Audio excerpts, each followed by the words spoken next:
You ask Tiger to solve.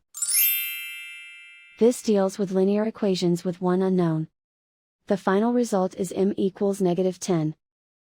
Let's solve it step by step. Simplify the expression. Group like terms. Simplify the arithmetic. Group all constants on the right side of the equation. Subtract 8 from both sides. Simplify the arithmetic.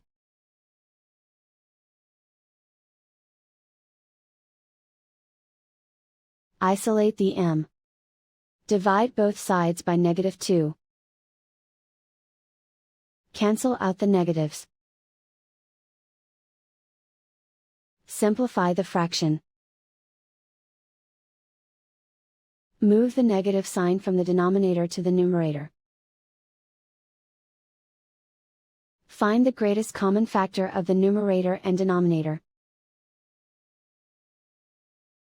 Factor out and cancel the greatest common factor. And so the final result is m equals -10.